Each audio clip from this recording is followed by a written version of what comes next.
basado en Hechos 15, ¿se acuerdan del concilio de Jerusalén? ¿Han hecho, cierto? Está la idea de concilio, que era una idea que no solo estaba en los judíos, sino que también estaba en los romanos, los griegos, ¿cierto? Que es una reunión, ¿cierto? Conciliar algo, ¿cierto? Reunirse. Y ecuménico es la idea de todo el mundo conocido, ¿ya? O toda la cristiandad de ese tiempo. Esa es la idea de ecuménico, ¿ya? O toda la tierra, a veces se define. Entonces, concilio ecuménico es el grupo de obispos de la época que se reunieron para discutir temas teológicos importantes y definirlos. Y decir, esto es lo doctrinalmente esencial o importante. Entonces, concilio ecuménico tiene que ver con esa idea, ¿cierto? La reunión de los obispos, los cuales conversan y llegan a algún acuerdo doctrinales sobre lo que la palabra de Dios dice, ¿ya? Entonces, eso es lo que hemos explicado básicamente, ahora de forma resumida ahora, lo que es concilios ecuménicos, ¿ya? Y la Iglesia, a través de los siglos, ha tenido varios concilios, ¿verdad? Pero los más, digamos, famosos o generalmente, comillas, aceptados son 7, ¿ya? 7. Pero los protestantes, ¿hasta qué punto aceptan estos concilios, uno u otro, ya? ¿Por qué lo estamos viendo? Porque la confesión, en el capítulo 1, sección 10, y lo leímos la otra vez, ¿cierto? Que es que nosotros creemos en la sola Escritura, lo cual quiere decir que es la máxima autoridad, pero con la Escritura tenemos que filtrar todas las cosas. Y ahí dice, ¿cierto? Tenemos que filtrar las opiniones de hombres particulares, pero también los concilios, ¿ya? Y estos concilios han sido los concilios que la Iglesia ha tenido como base, ¿ya? Como defensa, ¿ya? Entonces hemos estado viendo uno por uno, ¿ya? Uno por uno de estos concilios, y comenzamos viendo, obviamente, el primero, que aquí lo escribí, el 325, ¿cierto? Que es el concilio de Nicea, ¿ya? Concilio que el emperador Constantino, que se dice que se convirtió al cristianismo, fue el que lo convoca porque había una discusión sobre la naturaleza de Cristo, ¿ya? Entonces la discusión ahí era, ¿es Jesús Dios? Esa, digamos, es la pregunta. Habían otras cosas así entre medio, pero una de las cosas esenciales que se estaban discutiendo es si Cristo es Dios, ¿ya? Y entonces apareció un obispo llamado Arrio, el cual sostuvo que Cristo no era Dios, era un semidios, era un ser creado, ¿cierto? Era ciertamente supremo, pero no era de la misma naturaleza que el Padre. Y debido a eso se formó este concilio, hubo debates y se llegó finalmente a lo que se conoce como el credo niceno, que dice que Cristo es de la misma naturaleza del Padre, ¿ya? Y eso hasta el día de hoy, ¿cierto? Toda la cristiandad, toda la iglesia cristiana, ya sean católica romana, ortodoxa y protestante, aceptan el credo niceno. Después, en el 381, otra controversia más. Todavía quedaban personas que tenían ciertas dudas si en verdad Cristo era Dios o no, habían debates, problemas entre ellos, pero empezó a discutirse el tema de si Cristo era, si el Espíritu Santo era Dios, si era divino. Entonces algunos empezaron a decir que no era divino y se armó todo nuevamente una discusión. Entonces se convoca a este nuevo concilio en el 381 para determinar si el Espíritu Santo es divino o no es divino. Y se llega a la conclusión de que, ¿cierto?, sí es divino, ¿ya? En cada concilio hubo ciertamente obispos famosos que defendieron la fe. Por ejemplo, aquí fue Atanasio, como el más conocido, Basilio aquí en Constantinopla, ya son autores de la época, sí. Entonces hubo siempre obispos, ¿cierto?, que defendieron la doctrina. Después, la discusión quedó aquí ya. Cristo Dios, el Espíritu Santo Dios, ya hasta Constantinopla. Pero después, la discusión de Éfeso fue si Cristo es humano y divino y cómo se relacionan esas naturalezas, ¿ya? Entonces, en el 481 aparece un nuevo obispo que se llama Nestorio, el cual empezó a decir que en verdad las naturalezas de Cristo están, pero Cristo es más humano, ¿cierto? Y que si nació de María sería, no podría decirse que es la madre de Dios, ¿ya? Y hay una discusión no sobre María, sino sobre Jesucristo, pero derivó en si era o no la madre de Dios, ¿ya? Entonces, esa discusión finalmente llegó a la conclusión de que Nestorio estaba equivocado, que su doctrina era condenable, y de ahí el nestorianismo, que es una doctrina que se conoce como una herejía dentro de la iglesia, y quedó entendido que Jesucristo era humano y era divino, ¿ya? Pero él enfatizó mucho lo humano, ¿ya? Enfatizó demasiado lo humano y terminó obviamente llevando en distorsión la doctrina cristiana. Y después, bueno, Calcedonia se fue al otro extremo Porque después de decir, no sé, con la historia aquí Cristo es humano, aquí nuevamente seguían las discusiones sobre la naturaleza de Cristo. Ya, es humano, sí, ya, pero ¿cómo? Y empezaron a haber nuevas disputas y apareció otro obispo que se llama Eutíquez. Y Eutíquez empezó a decir que en verdad la naturaleza humana es como que la naturaleza divina se la comiera, ¿ya? Y creó todo un movimiento que se llaman los monofisitas, ¿ya? Que es la idea de una naturaleza, ¿ya? Entonces él empezó a atacar este tema y defendió o expuso el tema de las doctrinas de Cristo como si la naturaleza divina fuera lo más importante y la naturaleza humana un poco desaparecida en el tiempo, ¿ya? Nuevamente se juntaron en Calcedonia, discutieron y finalmente llegaron a la conclusión de que estaba equivocado Eutíquez.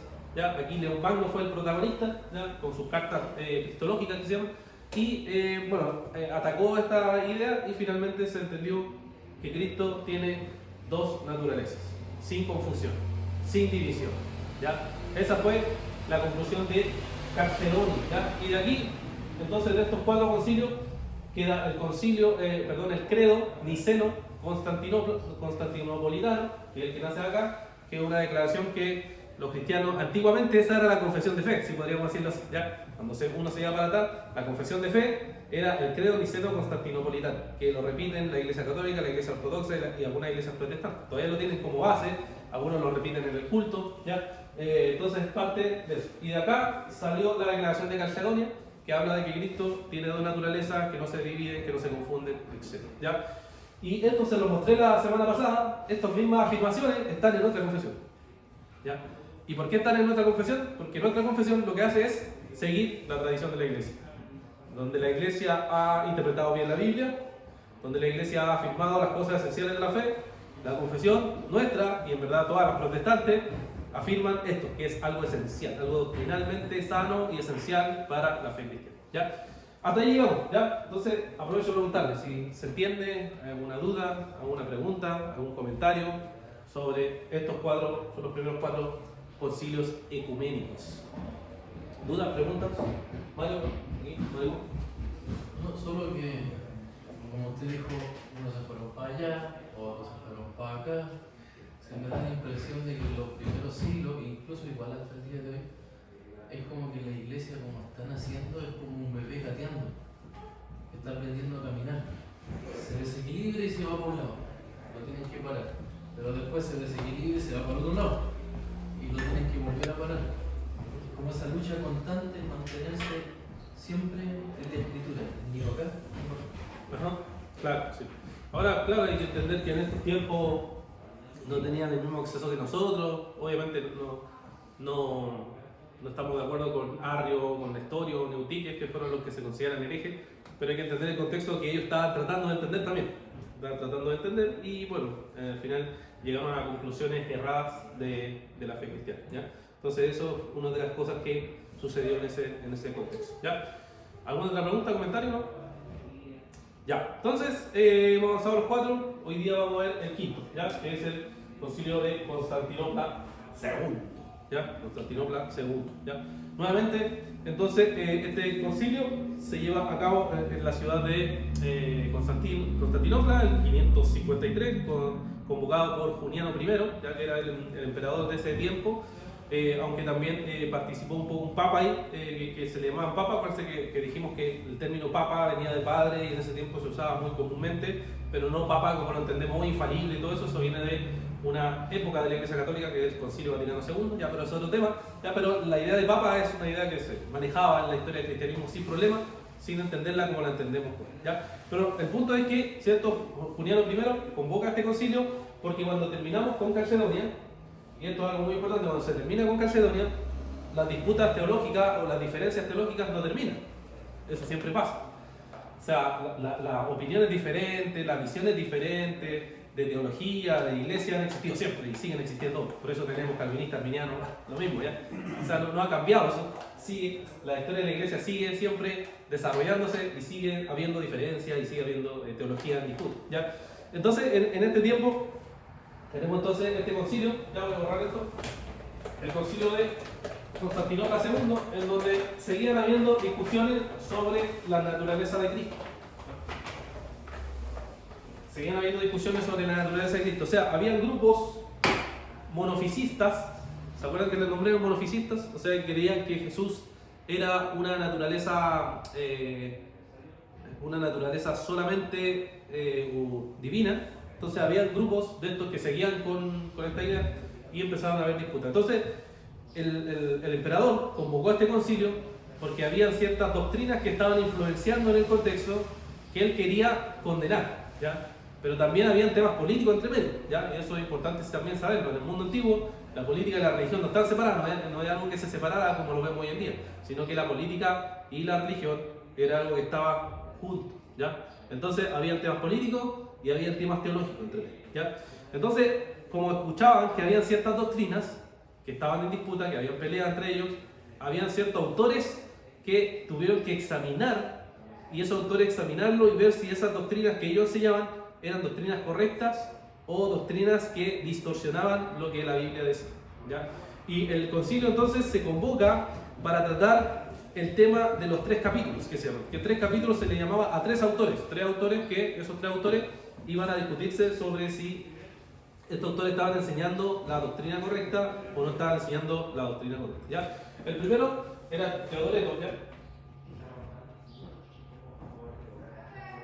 Teodoreto, nombre fonino, que le pueden poner siempre a sus hijos, ¿ya? Teodoreto era un obispo, ya como era muy común de ese tiempo. Teodoreto de Mopseustia era el lugar, ¿ya? Siempre se le ponía el apellido del lugar a las personas, ¿ya? Este Teodoreto, entonces era un obispo, ¿cierto? Muy importante. Él enfatizaba la interpretación literal, gramática.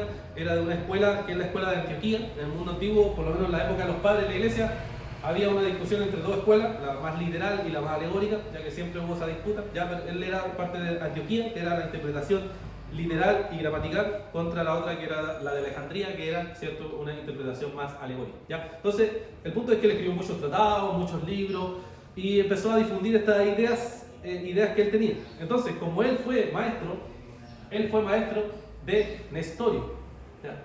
Como él fue maestro de Nestorio, de esta escuela de Antioquía, en esta escuela de Antioquía, era escuela que formaba gente, ¿cierto? Como toda escuela. Entonces él fue el maestro de Nestorio, y Nestorio, como les dije, el concilio de Éfeso, ya era considerado alguien peligroso. Entonces obviamente él cayó en la sospecha, ¿cierto? Que a ver, ¿qué le habrá enseñado Teodoreto, ¿cierto?, a Nestorio? ¿Le habrá enseñado algo correcto o le habrá enseñado algo totalmente incorrecto? ¿Ya?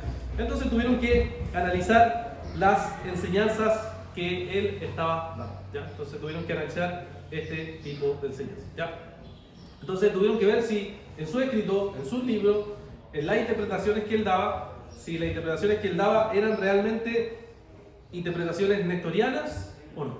O sea, si eran verdaderamente doctrinas que distorsionaban la naturaleza de Cristo o no, ¿ya? Esa era la discusión que estaba ahí, ¿ya? Entonces, hay algunas doctrinas o algunas formas de él entender los textos que trajo mucha sospecha, y como trajo mucha sospecha, tuvieron que ver si verdaderamente lo que él decía era algo acorde a lo que se había determinado en los concilios o era algo que se alejaba de los concilios, ¿ya? Entonces, el primer autor que tuvieron que examinar es Teodoreto, ¿cierto?, de Mopseustia, ¿ya? Nombre hermoso, ¿ya?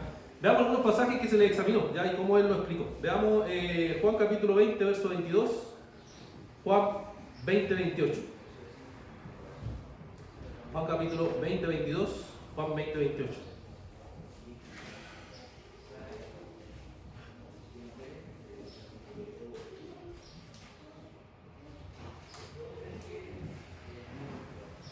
Juan 20, 28.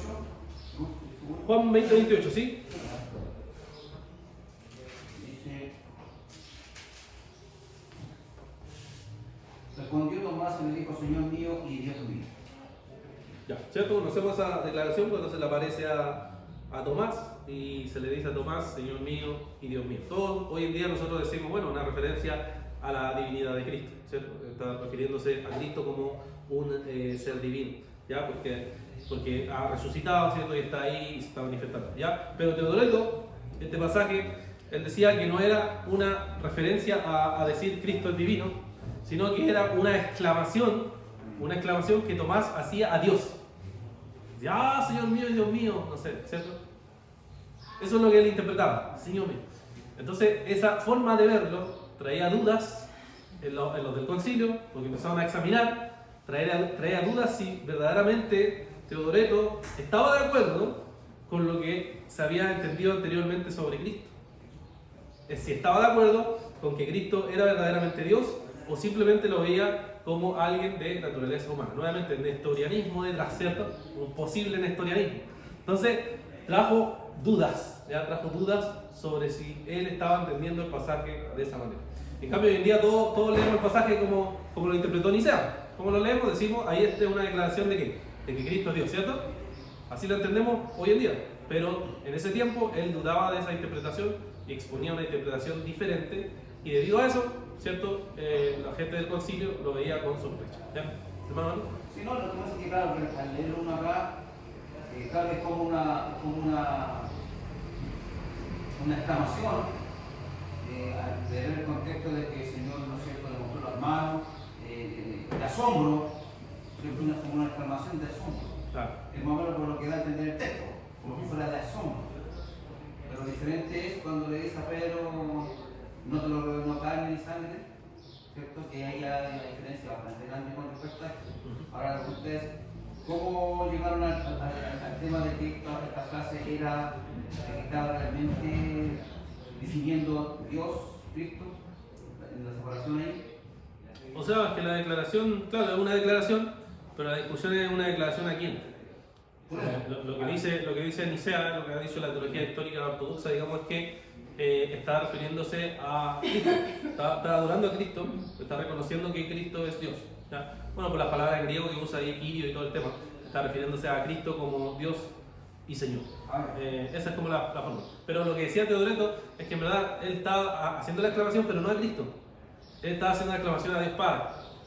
Claro, una exclamación. Claro, ¿entiendes? Ese es sutil, ¿te das cuenta? Sí, sí. Porque bueno, para ellos la herejía es sutil. Entonces, él hacía esa declaración y estaba haciendo una declaración a Dios Padre. Claro, pero la gente al leerlo lo sospechó al tiro y dijo, claro, no. justamente eso, porque nosotros usamos ahora, con el conocimiento, Sí. con la enseñanza que tenemos, cuando uno se puede dar, incluso hasta uno puede hacer esa exclamación, pero sabe que te está visitando a Dios, Sí. como al hijo. Claro, entonces hay una exclamación que uno sabe que son dos personas, sabe, una divinidad y dos personas. Que no la misma o casi la misma expresión es la que Pablo le dice a Cristo cuando le sale al encuentro en Damasco. Pero la primera parte, cuando dice Señor mío, Tomás le dice Señor mío, Pablo le dice Señor, ¿qué quieres que haga? Para un judío decir Señor se está refiriendo a Dios, está diciendo el soberano, Adonai. Entonces, podemos, en base a la declaración de Pablo, cuando va camino a Damasco, que le dice Señor, o sea, le está reconociendo su señorío, la misma expresión toma Tomás. Entonces es una alusión directa a Cristo como el soberano. Claro. Es lo que dice Apocalipsis también, el Adonai, el soberano de los reyes de la tierra. Entonces, claro, tomar la declaración aislada, aunque por simple sentido como uno no sabe que va referido a Cristo, Señor mío y Dios mío, pero en base a todo el hilo de la Escritura, uno puede corroborar que sí va para Cristo. Claro. Sí, pues claro, escritura con escritura, uno va confirmando lo que la doctrina nos dice. Pero hay que entender que, por ejemplo, la forma en que nosotros ya leemos estos textos viene de aquí. O sea, yo les mostré, por ejemplo, la vez pasada, cuando usamos el ejemplo de que Jesús fue humano y que comió y se cansó y todo eso. ¿Quién fue el primero que hizo eso? León Magno, le mostré. Él fue el primero que hizo eso y ahora ya todos lo heredamos así, pues todos lo interpretamos así.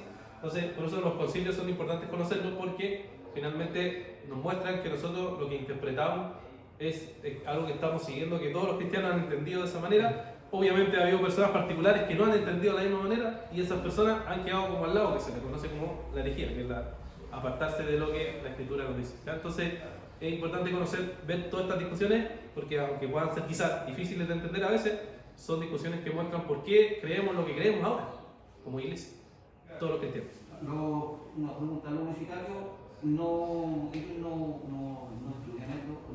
estos concilios, o si lo estudiaron por hereje, en cierta manera.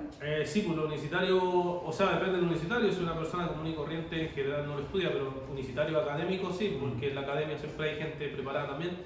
y sí lo estudian, pero ellos creen que se equivocó la iglesia. Los nicetarios creen que la iglesia se equivoca en la declaración, o sea, Nicea se equivoca, Calcedonia se equivoca. Todo lo que fueron los concilios que llegaron a este punto están equivocados. Correcto. Esa es la conclusión que ellos tienen. Ahora, claro, esa digamos, ha existido siempre ese camino igual. Existe el camino de decir se equivocó el concilio, existe el camino de decir no se equivocó el concilio. Pero ahí la pregunta que queda dando vuelta es, entonces, ¿cuál es la doctrina correcta acerca de Cristo? Ahora, esa es la pregunta que quedaría como en el aire, ¿sí? La que ha perseverado hasta ahora, porque sería... Claro, o sea, y la otra pregunta que quedaría es, según la providencia de Dios, ¿podríamos decir que Dios en su providencia no guió entonces a la iglesia? O sea, o Dios, no sé, pues Dios dejó que la iglesia se equivocara todos los siglos y ahora nosotros heredamos una doctrina equivocada. Yo por lo menos considero que no es posible. Pero hay gente que te puede decir, yo creo que sí. Bueno, o sea, sí, sigue saliendo, ¿entiendes? Pero está fuera de la ortodoxia. Y la pregunta más de fondo aún va a ser, ok, entonces, ¿cómo defino la doctrina de la salvación? Porque aquí está en juego la doctrina de la salvación. Entonces, yo puedo ser salvo teniendo una doctrina diferente a lo que la iglesia ha entendido durante todos los siglos. Entonces, los obispos que estuvieron en este tiempo no estaban guiados por Dios, no eran gente piadosa. O sea, llegar igual a un momento difícil de decisión, porque al final está en juego la doctrina, la salvación y tu propia salvación. Ese es el camino que va. Entonces, igual es digamos, difícil, ¿ya? Juan 20:28 creo que era el otro texto que le dije, ¿o no? Ah, no, 20:22. 20:22, si alguien lo puede leer. Con 20, 21. Sí, dije, ¿no? Juan 20:22. No,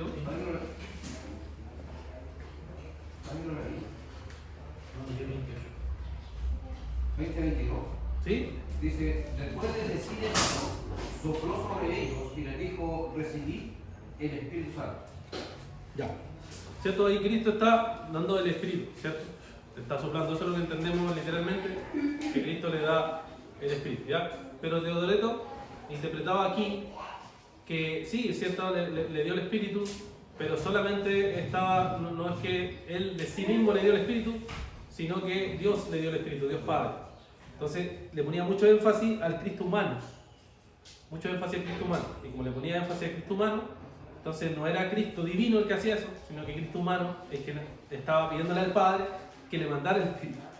¿Entienden la diferencia? Entonces cuando se revisó esto que Teodoreto enseñaba, hubo sospecha, porque dijo, igual es como forzada la idea, es como que está tratando de separar las personas, Claro. la persona humana y la persona divina, la está separando. Y como la está separando, entonces parece que Teodoreto no cree. Y esto le influenció finalmente a Nestorio, que terminó enseñándonos la separación radical entre la naturaleza humana y la naturaleza divina. ¿Ya? ¿Se entiende el problema? Eso fue alguno de los problemas que se dio en Teodoreto. ¿Ya? ¿Ya? Entonces, hubo mucho problema sobre cómo entender eso. ¿Ya? ¿Alguna pregunta? Entonces, cuando se analizó la doctrina de Teodoreto, cuando se analizó, se encontró 60 enseñanzas que iban contra la doctrina sana, digamos la doctrina ortodoxa de ese tiempo, correcto. Cuando se revisaron todos los escritos de él, hubo 60 cosas que dijeron, le puse 2 nomás ahora porque no íbamos a ver las 60, ¿ya? Pero dijeron, medio raro, así como, chuta, se fue como un palo. Entonces, ¿qué hicieron? Dijeron ya, estos artículos que le llamaban, o esta doctrina, debe ser vista como fuera de la ortodoxia. Una doctrina que debe ser totalmente condenada y que no está de acuerdo o conforme a lo que nosotros como concilio hemos llegado hasta ahora, ¿ya? Entonces, ese fue el primer Teodoreto, ¿ya? Después había otro Teodoreto, a todos les gustaba este nombre parece, ¿ya? Sí, uno era de Mossetia y el otro era de Ciro, ¿ya? Cirro, porque ponían Cirro, cuando era Cirro, claro. Entonces, este era otro obispo, ¿ya? Que también tuvieron que hacer lo mismo, ¿ya? Revisar, ¿ya? Tuvieron que revisar qué doctrina él enseñaba y si esa doctrina que él enseñaba era una doctrina conforme a la palabra del Señor o una doctrina que se desviaba de la palabra del Señor, ¿ya? Entonces, él había sido muy bien formado. Nuevamente, los obispos de ese tiempo eran formados en educación clásica, o sea, conocían toda la doctrina griega, conocían la doctrina cristiana, eran personas estudiosas, no era cualquier tipo de persona, ¿ya? También eran personas que se habían preparado en escuelas de preparación de interpretación y por tanto sabían enseñar muy bien. Eran pastores también que estaban constantemente enseñando y siendo formados también o formando a otras personas, ¿ya? Entonces, él también tuvo algunas interpretaciones de algunos pasajes que fueron bastante discutibles, ¿ya? Vamos a ver cuál, ¿ya? Vamos a algunos versículos bíblicos. Mateo 26, 39, lo voy a dar los cuadros, quien puede ir leyendo, ¿ya? Mateo 26, 39, Juan 11, 35, Lucas 2, 52 y Juan 8, versos 6 al 7. Mateo 26, 39. Sí. Amén. Dice así. Y adelantándose un poco, cayó sobre su rostro orando y diciendo: Padre mío, si es posible que pase de mí esta copa, pero no sea como yo quiero, sino como tú quieras. Ya, ¿cierto? Aquí tenemos a Cristo, conocemos la historia en el Getsemaní, está clamando a Dios Padre, ¿cierto? Está orando, ¿ya? Que se enfrenta a lo que se viene, ¿ya? Entonces, Teodoreto argumentaba, ¿cierto?, que esta oración reflejaba la humanidad de Cristo, pero una humanidad de Cristo separada de la divina, o muy alejada de la divina. Entonces, nuevamente, ¿cuál era el problema? Que estaba separando las naturalezas, estaba separando las personas, ¿cierto? Y él decía, bueno, esta oración refleja eso, refleja esa separación. Y eso ya se volvía como una doctrina peligrosa, una doctrina ajena, porque estaba muy cerca de lo que vimos que era el nestorianismo, que era separar, ¿cierto? Separar las personas, ¿ya? Entonces, ese es uno de los textos que cuando revisaron el concilio fueron a ver nuevamente, a ver qué enseña. Ah, ya medio rara esta interpretación, ¿no? Está medio rara, como que tiende a distorsionar la doctrina que nosotros hemos acordado hasta Calcedonia, ¿ya? Ya para recordar un poco cuál era esa doctrina, ya hemos visto en los primeros 4 concilios que la Iglesia definió lo que es la doctrina ortodoxa o correcta acerca de Cristo y su naturaleza.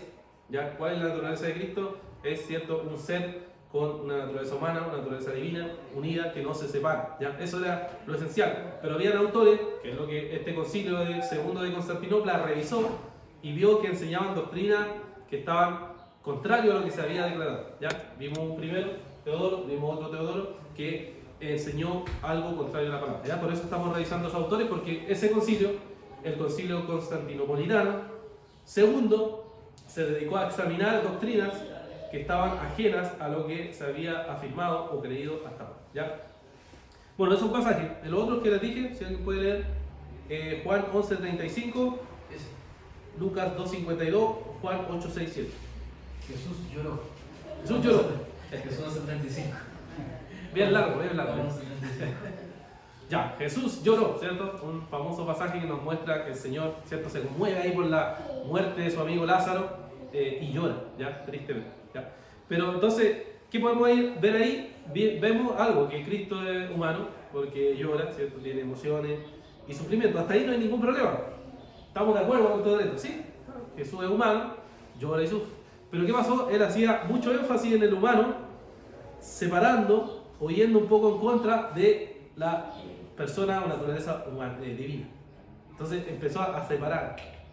¿Ya? Y la semana pasada se preguntó eso. Cristo actúa como Dios siempre, siempre es Dios, en sus dos naturalezas, ¿ya? Entonces, cuando se hace esa separación, lo que estaba haciendo él era alejarse de la doctrina correcta, alejarse de lo que hasta ahora, hasta Calcedonia, había la Iglesia declarado como la doctrina correcta, ¿ya? Como la doctrina correcta. Entonces, son sutilezas, pero sutilezas que cambiaban la doctrina que se había llegado hasta ese momento, ¿ya? Hasta Calcedonia. Lucas 2:52 y Juan 8, versos 6 al 7 sería la otra. Lucas 2:52 dice: Jesús crecía en sabiduría y en estatura y en gracia para con Dios y los hombres. Ya, ¿cierto? Bien.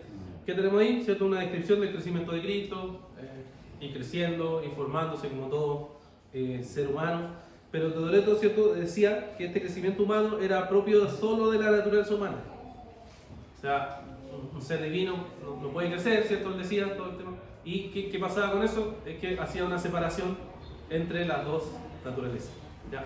Entonces, como las separaba, él decía, solamente eso lo hace un ser humano, no lo hace un ser divino. Y por tanto, eso debe estar totalmente condenado debe ser algo que es incorrecto para él, ¿cierto? Pero el concilio, cuando revisó esa interpretación, observó esa interpretación y la analizó, se dio cuenta que en verdad esa doctrina era una doctrina totalmente ajena a lo que había definido hasta ese momento el concilio de Calcedonia. ¿Ya? Juan 8, versos 6 y 7.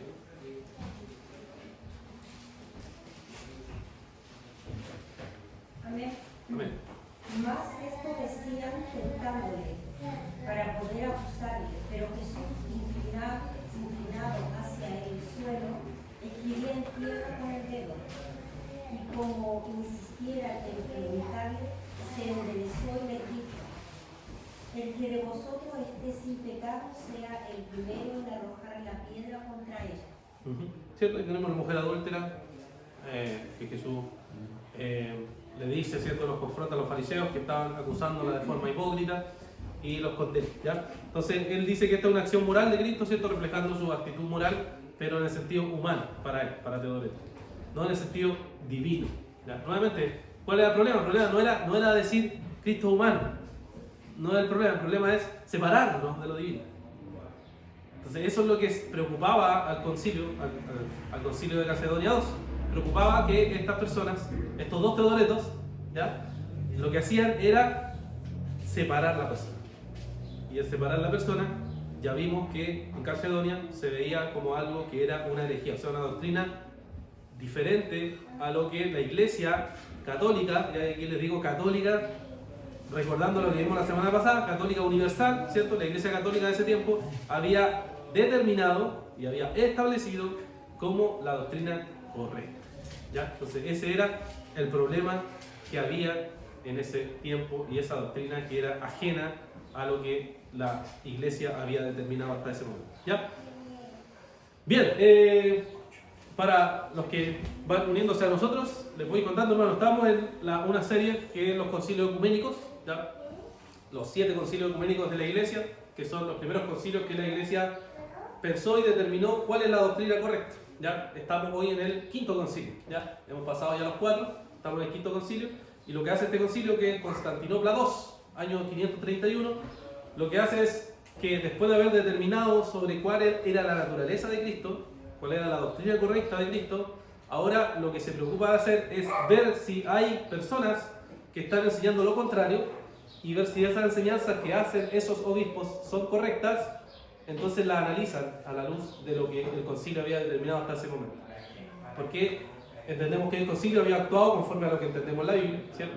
Y entonces examina esas doctrinas y hemos visto que estas dos personas, por lo menos estas dos personas, tienen una doctrina que no es según lo que ya se había entendido de lo que la Biblia nos enseña, ¿ya? Estas dos personas, Teodoretos, ya, dos Teodoretos, ¿ya? Hasta ahí vamos, ¿ya? Hasta ahí vamos. Y después había un tercero, Ibas y venidas, Ibas, ¿ya? Ibas de Teodoreto. Ya, esa era lo... Sí, Ibas de Edesa, siempre se le ponía el apellido del lugar, Edesa era el lugar, ¿ya? Entonces vemos que esta persona lo que enseña, ¿cierto? También lo que se hace es una revisión. Obispos de la época, escritor, pastor, escribían muchos tratados, mucha gente leía sus libros, así como nosotros estamos acostumbrados a leer libros, Piper, MacArthur y todo, y bueno, hace tiempo se leían ellos. Ellos eran los que divulgaban los libros y los obispos, otros obispos, porque en general la gente no tenía acceso como ahora, otros obispos leían eso y analizaban si esa doctrina era o no era correcta, y ¿cierto? Entonces se analizaba si era correcto o no, ¿ya? Entonces tenemos que este caballero, este obispo, fue un obispo también muy influenciable, muy influenciado por otras doctrinas y enseñó, pero no hay muchos escritos de él, por lo menos no hay muchas doctrinas que se puedan analizar de él, porque en el mundo antiguo era difícil igual conservar los escritos, ¿ya? Pero lo que se sabe es que por ahora es que hay un documento que se llama Carta a Juan, en donde se le critica su cristología, o sea, su doctrina de Cristo, ¿ya? Se examina lo que él crea y él se dice que se oponía a la idea de una naturaleza en Cristo después de la encarnación. Entonces esta crítica era interpretada como que él tenía entonces una doctrina nestoriana, ¿ya? Porque hacía una separación radical entre las naturalezas. Entonces esta carta, que se llama la Carta a Juan, el obispo de Alejandría, se analizó, se leyó y se llegó a la conclusión de que era una doctrina que también, al parecer, ¿cierto?, era una doctrina que seguía a Nestorio, ¿ya?, y que terminaba alejando a las personas de lo que el concilio había determinado. No se sabe mucho más de eso, hay poca información sobre él, pero esto es lo que fue la controversia, ¿ya?, que se le llama la controversia de los 3 capítulos, ¿ya?, así se le dice. Pero finalmente para nosotros es más fácil, 3 autores, ¿ya? La controversia de los 3 autores. Estos 3 autores se le analizó la doctrina para ver qué es lo que enseñaban y se llegó a la conclusión de que eran doctrinas ajenas, ¿ya?, ajenas a lo que había entendido el concilio hasta ese momento. ¿Okay? Bueno, ¿alguna pregunta? Esto obviamente es un resumen, como siempre les digo, si uno quiere profundizar hay libros y puede irse más a fondo, pero aquí hay una clase para poder introducirlo solo al problema y vean lo que el concilio, estamos hablando del concilio de Constantinopla, segundo, finalmente condenó y vio como doctrinas ajenas a lo que la iglesia había determinado hasta ese momento. ¿Ya? ¿Alguna pregunta, duda, comentario al respecto? Ya. Bueno, y hubo uno más, pero no estuvo involucrado tanto en el tema de cristología. Hubo uno más que se condenó, que fue muy influyente. Ya voy a borrar esto. Los Teodoretos. Que fue en este concilio también se condenó la doctrina de Orígenes. ¿Ya? Un dato importante es considerar que lo que condena el concilio no es la persona, ¿ya?, sino la enseñanza, ¿ya?, porque los anteriores fueron obispos y muchos de ellos ya estaban muertos cuando se discutieron y se condenaron, estaban muertos. Entonces no se condenaba a la persona sino la doctrina, ¿ya? La doctrina. Orígenes fue uno de los comentaristas más famosos del mundo antiguo, así como hoy día, a ver, si queremos leer un comentario generalmente vamos a Matthew Henry, ¿cierto? Así como Matthew Henry, o si somos más modernos uno va a ir a, no sé, a MacArthur hoy en día, ¿cierto? Y va y compra la Biblia MacArthur, compra la Biblia Spurgeon, ¿ya? Eso es más o menos lo de ahora. Pero si uno no está eso y se va para el pasado, este era el que uno compraba, digamos. Orígenes. Comentó casi toda la Biblia, impresionante. Fue una persona muy piadosa, muy ejemplar, alguien que dedicó mucha parte de su vida a solo estudiar la palabra del Señor, ¿ya?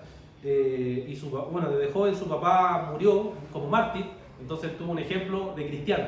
Su papá, como fue un mártir, él lo vio ejemplar a través de toda su vida, incluso su muerte, entonces eso lo motivó a él a que él sirviera con todo su corazón, ¿ya? Porque vio cómo su padre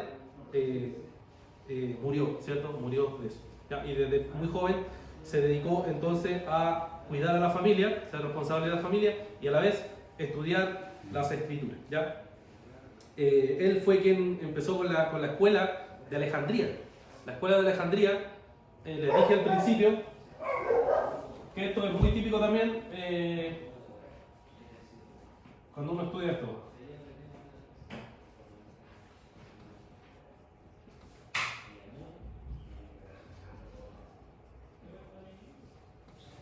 Estas fueron las 2 escuelas muy comunes de ese tiempo.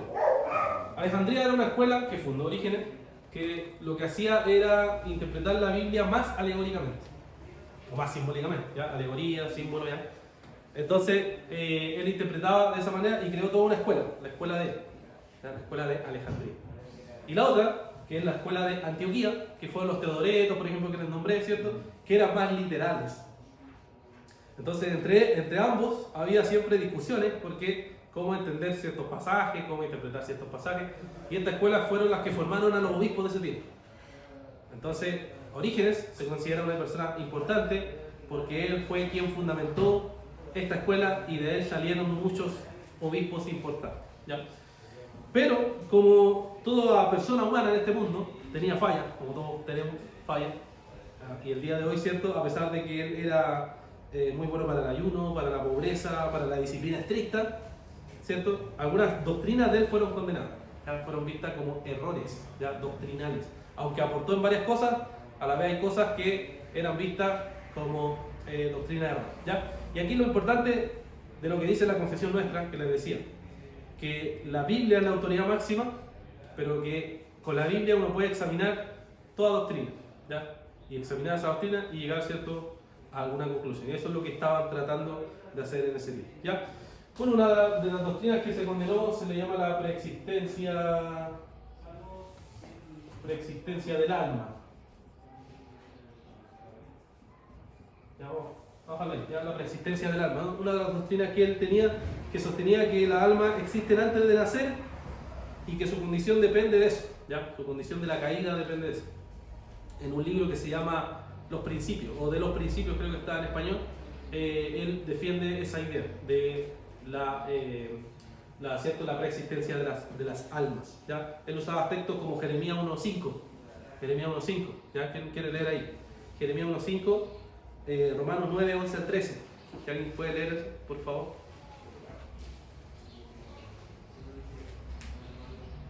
Jeremías 1.5 y Romanos 9, 11 al 13. Jeremías 1:5. Sí. Antes que yo te formara en el seno materno, te conocí. Y antes de que nacieras, te consagré. Te puse por profeta a las naciones. Ya. ¿Cierto? Él decía uno. Como antes lo conoció, antes existió, como antes existió era eterno, y como su alma existía eternamente, entonces de eso dependía toda su existencia, ¿ya? Esa era una de las doctrinas que sostenía Origen, ¿ya? Tienen que darse cuenta de la sutileza de eso, que es, si la alma existe de forma antes, ¿cierto?, a que lo cree, de eso supuestamente él decía dependía la condición de la caída después de la persona, ¿ya? Entonces, él sostenía eso, y después con Romanos lo mismo, Romanos 9, versos 11 al 13, Romanos 9, 11 al 13,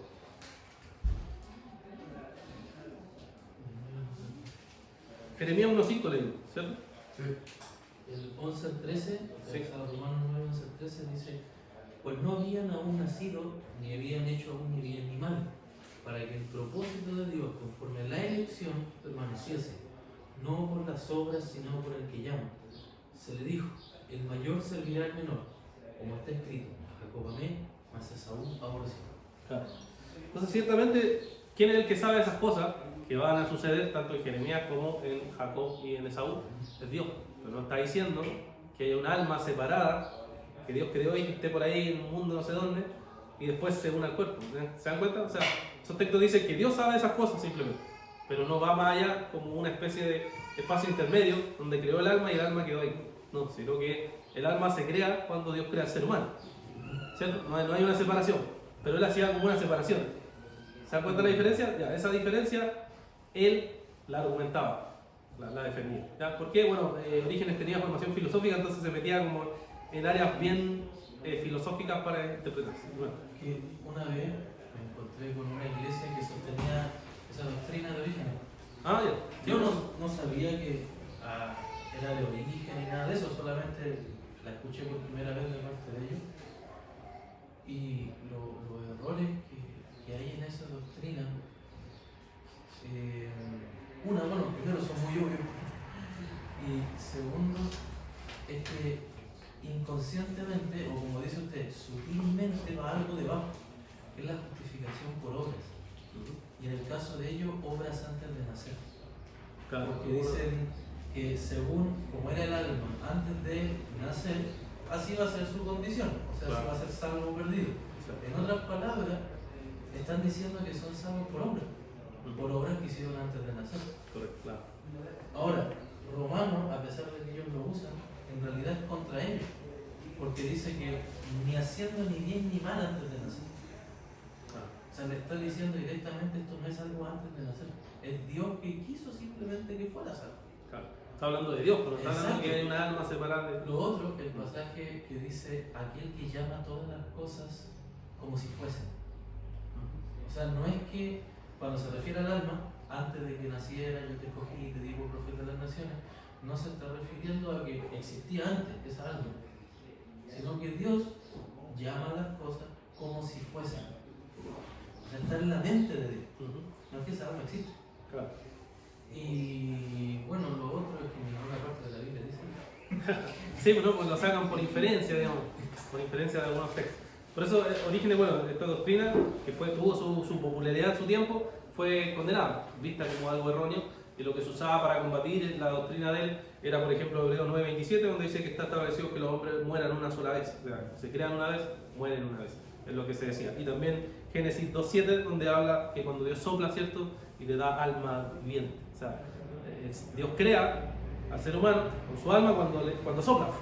Y ahí crea alma y después cuerpo, ¿cierto? Que sabe. Entonces era una doctrina que vieron como una doctrina errada. O sea, aquí Orígenes se fue para el lado de los quesos, digamos. No era algo que la ortodoxia o la iglesia cristiana en ese tiempo viera con buenos ojos, como que Orígenes se equivocó, ¿ya? Otra doctrina que él tenía era la idea de la restauración universal, ¿ya? Que enseñaba que todos los seres racionales, incluso demonios y Satanás, serían finalmente salvados, ¿ya?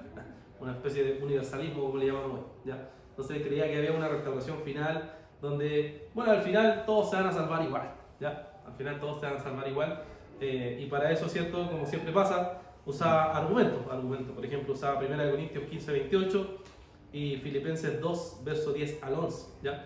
Si alguien quiere leer ahí, 1 Corintios 15:28 y Filipenses 2, 10 al 11, ¿ya? Él usaba esta idea. 15, 18. 28, 18. 1 Corintios 15:28 y Filipenses 2, verso 10 al 11. Y cuando todo haya sido sometido a él, entonces también el Hijo mismo se sujetará a aquel que sujetó a él todas las cosas, para que Dios sea todo en todo. Ya, ¿cierto? Ahí está diciendo que todos se van a sujetar a él. Decía Orígenes, bueno, la Biblia dice que todos se van a sujetar a él, todos van a sujetarse a él finalmente, y entonces va a haber un momento en que todos van a ser restaurados y salvados. Pero en verdad lo que está diciendo ahí es que Dios va a tener la potestad y la autoridad sobre todas las cosas, pero no necesariamente que van a ser salvos todos. Es cierto que el ateo más recalcitrante se va a mostrar ante Cristo cuando venga, es cierto, pero ¿va a ser salvo? No, o sea, son cosas diferentes. Pero él argumentaba que van a ser todos salvos. ¿Por qué? Porque todos van a estar sujetos bajo Cristo. ¿Ven? Hay un cambio total ahí, pero esa es la forma que lo veía. Y Filipenses 2, verso 10 al 11.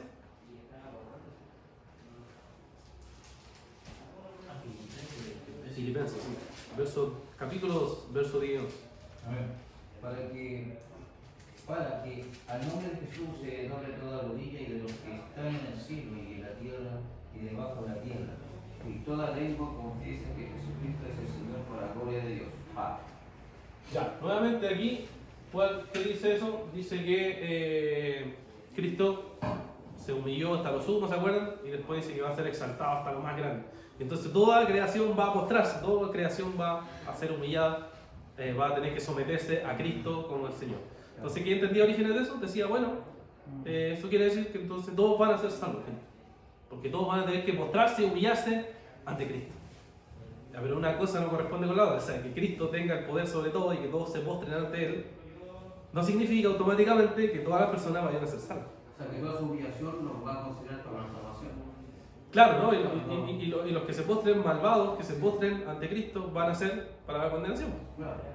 No significa que van a ser salvos, significa que simplemente no van a poder resistir al poder de Dios, porque es Dios. Y nadie puede ir contra Dios. Ese era el punto. Entonces, Orígenes entiende mal, ¿cierto? Interpreta mal el texto y llega a una conclusión que no tiene nada que ver una cosa con la otra. ¿Cómo respondió la iglesia? Bueno, respondió con los pasajes que hablan de que hay un castigo eterno para los perdidos y hay salvación para los escogidos, ¿cierto? Por ejemplo, Mateo 25, verso 46, habla, ¿cierto? Que tenemos que el Señor llama a los suyos para salvación y deja a los otros para perdición. O sea, hay dos caminos. O podemos usar Mateo 7, hay dos caminos. Camino a la perdición, camino estrecho, ¿cierto? Que lleva a la vida. Entonces respondieron ante esa idea extraña que les pareció a ellos de origen, ¿ya? Pero una de las más escandalosas... ¿Pastor? Sí. Yo que pensaba que también hay otra sutileza ahí de parte del enemigo, porque prácticamente está animando a que sigan en sus pecados, todos van a ser salvos igual. Claro, sí. Entonces es una sutileza también, la herejía es sutil, para enviar a la alma al infierno, porque ellos van a estar confiados que se van a salvar igual, pero van a despertar en el infierno. Tengo entendido que los testigos de Jehová enseñan algo de eso, ¿cierto? Que es como... No, el aniquilacionismo. Sí, pues, sí, aniquilacionismo. Claro, Que no va a existir. Claro, uno va a desaparecer, no va a existir un infierno. Esa es otra de las falsas enseñanzas, ¿ya? Pero otra de la de Orígenes era el subordinacionismo, o sea, que es que el hijo era inferior al padre. O sea, él creía en la Trinidad, pero creía que Cristo se tenía que sujetar al Padre en el sentido de naturaleza, que él era inferior, o sea, que era inferior. Llegó a esa conclusión después de examinar la Escritura. Pero igual esa idea fue totalmente mal vista porque era casi irse para el lado de los arrianos, donde usaban Juan 14:28, el Padre es mayor que yo. Entonces decían, entonces Jesús se somete al Padre de tal manera que está subordinado al Padre. Entonces esa idea también fue vista como una doctrina incorrecta, ¿ya? Bueno, y así había muchas otras doctrinas que tenían orígenes que lo que hizo este concilio fue revisar toda esta enseñanza y mostrar que estaba equivocado, ¿ya? ¿Alguna pregunta? ¿Comentario? Voy a borrarle aquí al señor Orígenes, aunque Orígenes tiene muy buenas cosas. Por ejemplo, su comentario de Génesis es muy bueno, muy entretenido, si se lo recomiendo. Y así, pero hay que leer con filtro, en verdad, como todo autor, hay que leerlo siempre examinando, ¿ya? Bueno, ¿preguntas? Sí. A mí me quedó una duda dando vueltas. Ya, En el momento que usted, según un versículo, explicaba de que el Señor en el momento que... A ver, ¿cómo lo entendí yo? Del momento de que Él nos crea, cuando hay una concepción, por así decirlo, en el vientre, ¿ya? desde ese momento Dios nos pone alma. Sí. Entonces me quedó dando vuelta que a través de esa doctrina que explicaba usted, cómo se explica entonces en el libro de... No es que yo esté dudando, no dudo, pero quisiera entenderlo por si alguna vez me tocara explicarlo. También a mí se me produjo esa duda. En Efesios, capítulo 1, versículo 4, dice, según nos escogió en Él antes de la fundación del mundo, para que fuésemos santos y sin mancha delante de Él. Es como que si ya existiéramos en alma, así lo podría ser entender. Sí. Y ahí Él nos escogió. Pero usted explicaba de que el momento en que Él nos crea, es ahí donde Él nos pone alma. Claro. Sí, lo que pasa es que tiene que entender que cuando hace esa declaración en la Biblia está hablando de la mente de Dios, por decirlo de alguna forma. Dios en su eternidad sabe esas cosas, en sí mismo, en su ser, pero no está diciendo que lo hace existir. ¿Se da cuenta? Entonces eso es diferente, porque Orígenes decía que Dios sabe estas cosas, pero a la vez hace un grupo de almas y ahí están. Y después esas almas se unen con el Padre. Pero la Biblia no presenta esa especie de estado intermedio, sino que en Dios está, o como ve a Jacobo y Esaú y todo eso, está en Dios. Y después lo da a luz, digamos, en el tiempo, o en la vida, o en la historia. Entonces es diferente eso. Entonces, sería la mejor explicación de que uno podría dar en caso de que alguien claro, sí. contradijera en cuanto a... Correcto. Sí, o puede ir a Génesis también cuando dice que Dios sopló alma de vida y ahí creó a Adán, por ejemplo. Entonces no se ve en la Biblia nunca esa especie de estado intermedio que Orígenes creía que era como donde estaban las almas viviendo y transmigrándose, y después llegaban y se unían al cuerpo y después morían y se iban de nuevo. Este versículo uno entiende de que Él nos escogió en la eternidad, o sea, claro, antes de la fundación del mundo. Sí. No, sí, se complementó que justamente la mente de Dios, la soberanía de Dios estaba orquestado, ¿cierto? Su poder, su autoridad, el diseño, obviamente, de lo que hoy por hoy nosotros vemos, todo el diseño de lo que hoy por hoy nosotros vemos. Claro, sí, de una forma ordenada. Exacto, sí. Ya, solo para terminar nomás, recordarles, mis hermanos, los concilios que hemos estado viendo, ¿ya? Para que se conecten de repente quienes...